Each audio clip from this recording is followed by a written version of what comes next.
Sa cellphone video na ito nakuha noong April 28, makikita ang paghagis ng kahon ng isang babae sa mukha ng isang lola. Maya-maya pa, sinuntok naman ng babae ang matanda sa mukha. Pero hindi pa ito nakontento sa pananakit sa matanda. Kinaladkad pa niya ito papasok sa loob ng bahay, saka muli pinaghahampas. Sino ang babaeng walang awang nananakit sa matandang babae? At makaligtas kaya ang biktima sa pag-atake sa kanya?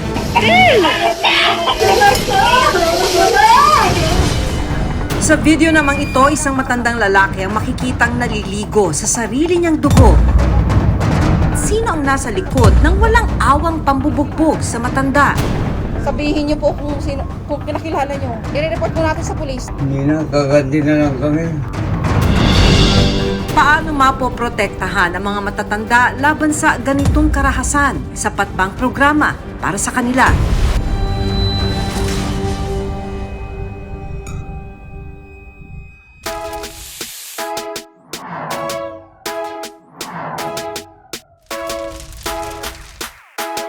Paano kung habang kumakain ka sa restaurant, biglang dumating ang hindi imbitadong bisita? Laking gulat ang isang customer nang makita ang isang ipis na nakahalo sa pasta na kinakain ng kanyang anak sa isang restaurant sa Laguna. Gumagapang naman ang uod ang nakita ng isang customer ng isang Korean barbecue restaurant sa Cavite. Sa Cebu, nandiri naman ang isang customer nang tila mag-food hopping ang daga sa isang buffet restaurant. Daga, akla! Kinunan niya ito ng video at ipinost sa social media. Paano nga ba masisigurong ligtas ang mga pagkain laban sa mga pesting ito na posibleng magdulot ng problema sa kalusugan ng mga customer?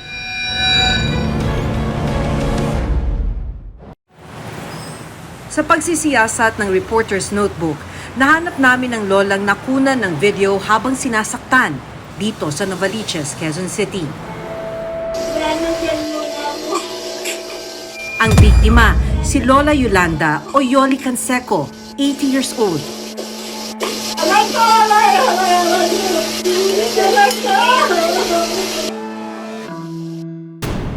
At ang babaeng nanakit sa kanya, mismo anak pala niya na itatago namin sa pangalang Carla. Paano nga ba nangyari ang pananakit? Kwento ni Lola Yoli, ito ang unang beses na sinaktan siya ng anak. Hindi ko naman po alam na sinusumpong siya ng ganong katindi. Andito kami sa may pinto. Hindi ko alam na sasaktan ako. Bigla na lang kinuha itong sapatos. Pinukpok sa akin. Kaya dito may mga gas-gas ako dati.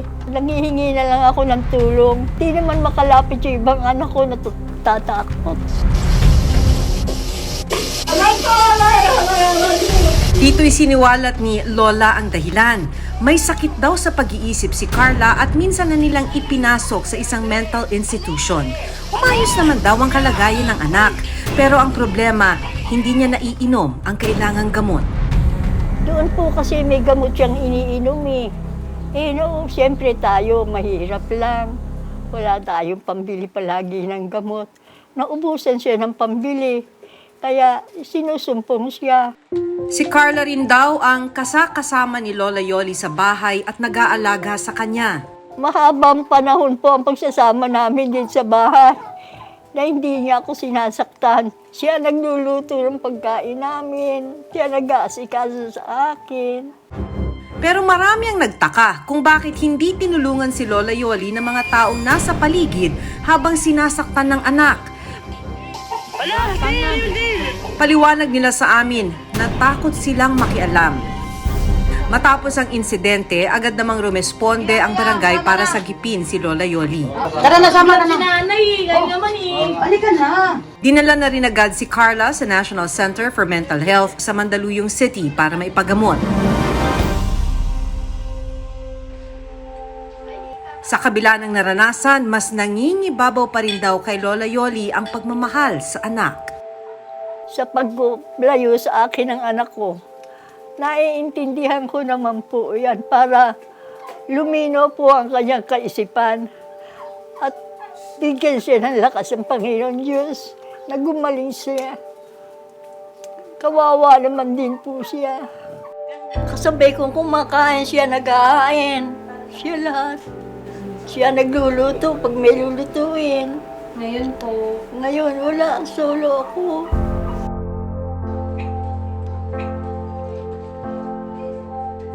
Namimiss ko rin po siya kahit nananakit siya na kahit sinaktan niya ako.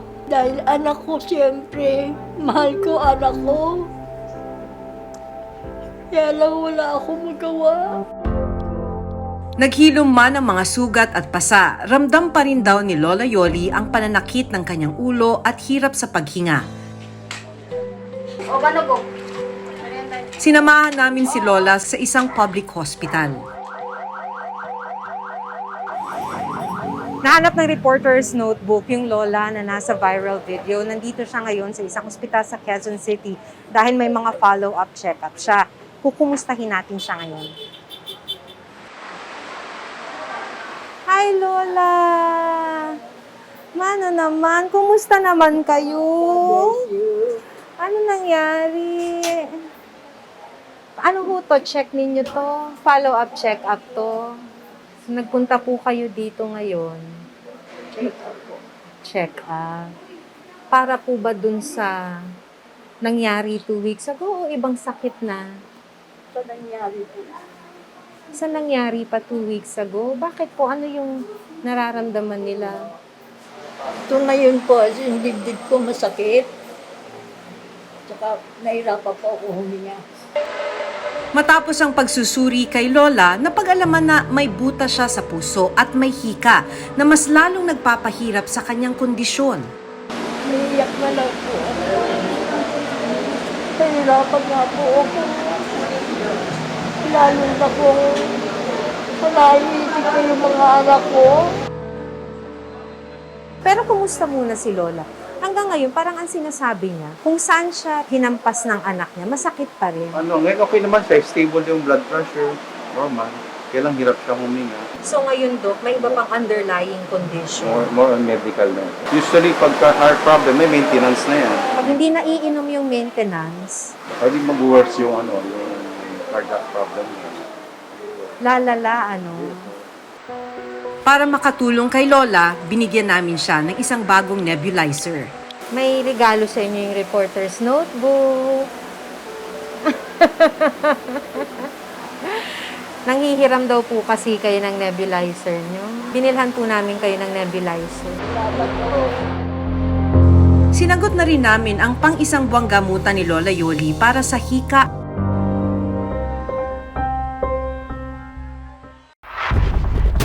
Malala rin ang sinapit ng isang matanda sa Nueva Ecija. Naliligo sa kanyang sariling dugo ang isang lolo nang maabutan ng ilang residente sa Rizal, Nueva Ecija. Sabihin niyo po kung kinakilala niyo. I-report po natin sa pulis. Hindi na, kaganti na lang kami. Paano nga ba niya ito sinapit? Nagtungo ang reporter's notebook sa Rizal, Nueva Ecija. Ang lolo sa video, kinilalang si Lolo Jomenador Tagarino, 82 taong gulang. Ang matanda, biktima pala ng pagnanakaw. Natangay sa kanya ang 20,000 pesos. Pero hindi pa nakontento ang suspect dahil walang awa siyang pinagbubugbog sa loob mismo ng kanyang tinutuluyang bahay. Tansya niyo po mga nasa ilang taon. Mahirap lang magsalita eh. Pero Tay, ganyan na itsura niyo. pero Sabihin niyo po kung kinakilala niyo. I-report po natin sa pulis. hindi na, kaganti na lang kami. Hindi po, tay. Ganyan po itsura niyo, Diyos ko. Agad namang ni-rescue ng Local Government Unit at Philippine National Police o PNP si Lolo para may paggamot. Na-interview namin ang hepe ng Rizal Police na rumisponde sa kaso. Talagang nakakaawa po yung kalagayan po ni Lolo Doming. So sa amin pong mga nakalap na impormasyon, si Lolo Doming po ay nagkaroon ng pera na kung saan ay kanyang naibenta yung lupa niya. Pinuntahan namin ang tinutuluyan ni Lolo Jomenador pero hindi namin siya naabutan. Nag-ikot kami sa bayan ng Rizal kasama ang anak ni Lolo na si Jing. Ay, oo, napunta na dito yan. Doon nga siya nakaupo kahapon kasi. Eh ngayon, Ngayon lang yung hinanap. oo kasi na kailangan nila. I-try mo natin sa Norte kasi pag umuwi ako gabi, nakadaan ako yan sa Norte. Dito na namin nalaman na madalas na palang pagala-gala si Lolo Jomenador. Ang huli po naming balita ay nagpapakalat-kalat siya sa lansangan at nanghihingi ng limos. Matapos ang 6 na oras na paghahanap, bigo kaming mahanap ang matanda. Kinabukasan, isang tawag ang natanggap ng aming team mula sa Rizal Police Station. Nahanap na si Lolo Jomenador. Nakausap namin siya sa pamamagitan ng video call. Pinasok ako ng masasamang loob. Kinuha ang pera ko. Binugbog pa ako. Pagka gumalaw ko, sinasaktan ako. Kailangan papatayin ako. Sa tindi raw ng pambubugbog, pumutok ang ulo at noo ni Lolo Jomenador. Nagalak ko yung oras na yon. Hindi na ako babahay na at talagang mahirap na hirap ako. Lahat ng mga damit ko dun sa loob, puro dugo. Kaya ang alam ko, hindi na ako babahayin. Patuloy na iniimbestigahan ng mga pulis ang nasa likod ng pananakit sa matanda. Unang-una po, nais nating ipabatid sa mga may sala na ang batas po ay umiiral at hindi sila makapagtatago dito. So sa ilalim po ng aming pamamahala dito sa Rizal Municipal Police Station, hindi po kami titigil hanggat hindi natin nalalaman kung sino ang may sala at pananagutin po sila sa batas. Nagpapagaling pa rin sa ngayon si Lolo. Makabubuti raw sana kung madadala sa isang home care facility si Lolo Jomenador, pero limitado ang bilang ng ganitong pasilidad. Sa buong bansa, nasa halos 100 lang ang home for the aged na pinapatakbo ng gobyerno. Ang ilang non-government organization nagtayo na rin ng pasilidad. Tulad na lang ng napuntahan namin sa San Jose del Monte, Bulacan. 7 matanda ang inaalagaan ngayon dito. So dito sa apartment na ito, 4 na lola. Si Lola Benelda na maganda naming lola. So ito yung recipe nila sa araw-araw nilang kinakain. Siya ang pinakamatagal na dito sa group home. Siya din ang pinakamataas na edad na. Isa sa mga kinupkop ng shelter ng Coalition of Services of the Elderly o COSE, si Lola Benilda, 85 years old.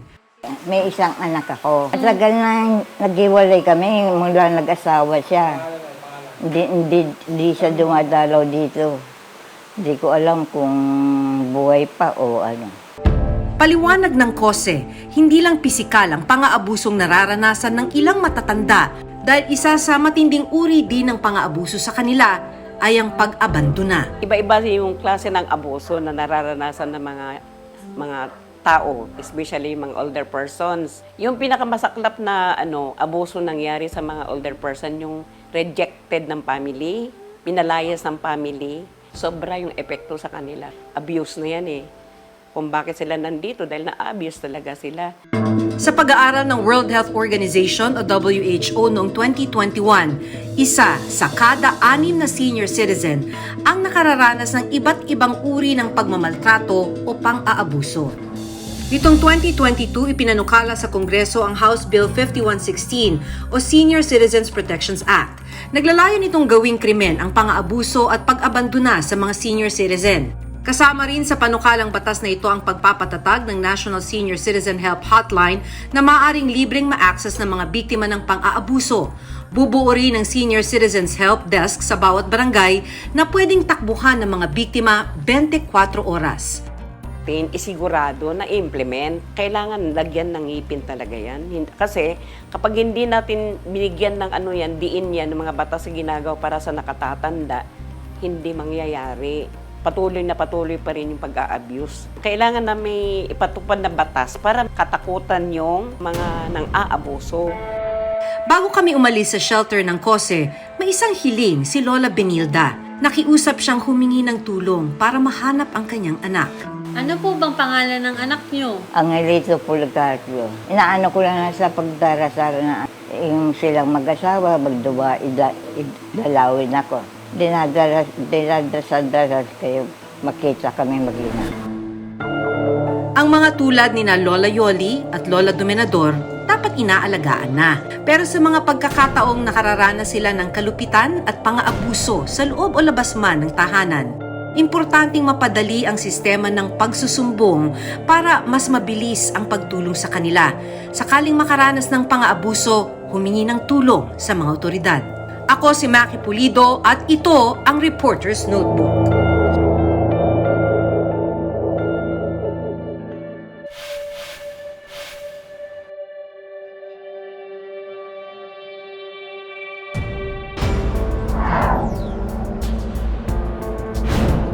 Sa viral post na ito na may mahigit 5,000 shares, ikinuwento ng isang customer ang kanyang naging karanasan sa isang buffet restaurant sa Cebu. Habang kumakain daw sila ng kanyang pamilya, laking gulat nila na makita nila ang isang daga sa kabilang mesa. Daga, akla! Dito na siya nagsimulang kumuha ng video at mga larawan. Makikitang ginangataan ng daga ang mga tirang pagkain sa mesa. Tumanging magpa-interview ang uploader, pero ayon sa kanya, agad niyang inireport sa management ng restaurant ang nakitang hayop. Paliwanag daw sa kanya, posibleng galing sa labas ang daga at nakapasok lang sa kainan. Sinubukan naming kunan ng pahayag ang restaurant, pero hindi pa sila sumasagot sa ngayon. Daga, akla! Paliwanag ng isang eksperto, may panganib na maaring idulot sa kalusugan kapag naapakan, naihian o nakain ng daga ang pagkaing kakainin pa lang ng tao.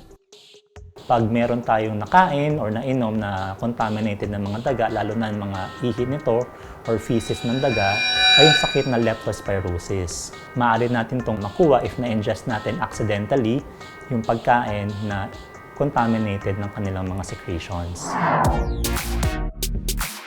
Nagsulputan ngayon ang mga Korean barbecue o samgyeopsal restaurant sa bansa. Sino ba naman ang hindi matatakam sa unlimited na meat at side dishes?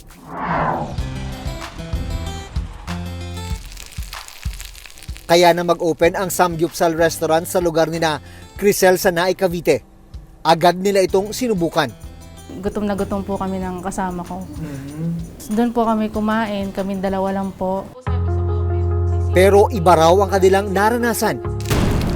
Habang niluluto ang kanilang samgyeopsal nitong May 4, inakala raw ni na Crisel na taba ng baboy ang puting bagay. May gumagalang uod po, kung nakikita niyo naman, hindi niya alam kung saan siya pupunta. Pero laking gulat nila nang bigla itong gumalaw. Hinihintay kong maluto yung meat, parang may gumagalaw siya. Akala ko yung taba lang, yung kulay puti. May gumagalang uod po, kung nakikita niyo naman, hindi niya alam kung Ang inakalang taba, isang buhay na uod pala ang biglang gumapang sa niluluto nilang karne.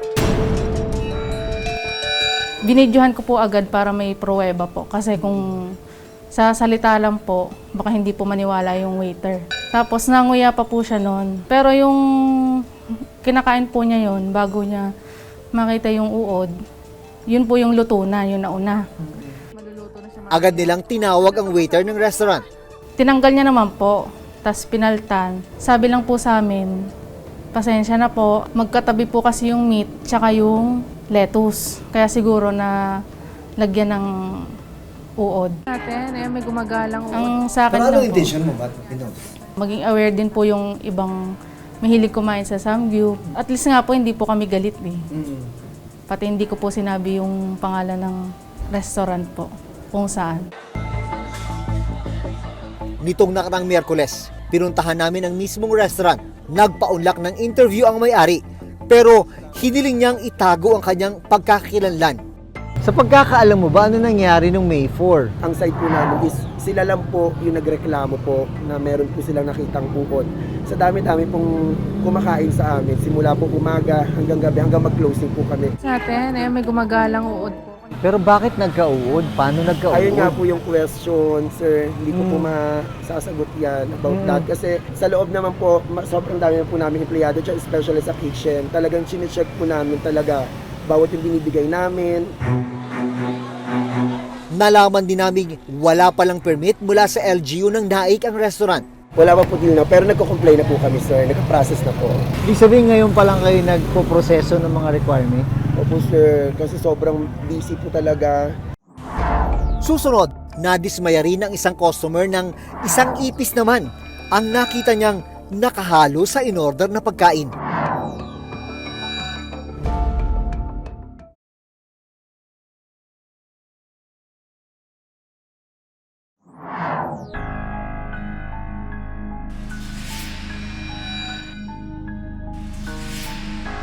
Nadismaya rin ang isang customer ng isang ipis naman ang nakita niyang nakahalo sa in-order na pagkain. Base sa online post ng customer na tumangging magpa-interview pero pinayagan kaming gamitin ang litrato. Umorder siya ng pasta para sa anak at nang haluin, doon na niya nakita ang ipis. Nang tawagin daw niya ang staff ng restaurant, agad raw nitong kinuha ang pagkain at nang ibalik, sinabing nasunog na bacon ang nakitang nakahalo sa pasta. Tanong tuloy ng customer, paano naging bacon ang kanyang nakunan na may pakpak at paa? Common na simptomas pag nakakuha tayong sakit na ito ay yung pagsakit ng tiyan, pagtatae at pagsusuka dahil nga sa contaminated na pagkain na nakuha natin. Sabi ng isang food safety expert, responsibilidad ng mga food establishment ang tama at maayos na pag-handle sa mga itinitindang pagkain. Food handling, of course, is how you prepare the food. From binili mo yung mga ingredients mo mula sa palengke or sa grocery, ni-receive mo yan hanggang sa ma-serve mo sa customer, that is actually part of the whole process of food handling. It's very important to make sure that every step of the flow of food is safe. Dahil kung malinis ang pagkain, mas masisiguro ang kaligtasan ng mga customer. It's very important ang food safety, pinapractice ito or binabantayan talaga ito ng ating mga food establishments. And this is actually part of the responsibility of the food business operator and also the food handlers.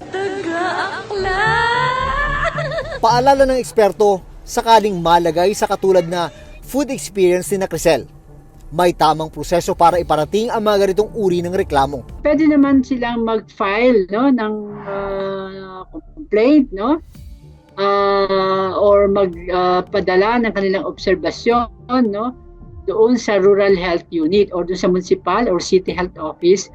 I-assess naman ng Municipal Sanitation Inspector yung overall sanitation condition ng food establishments.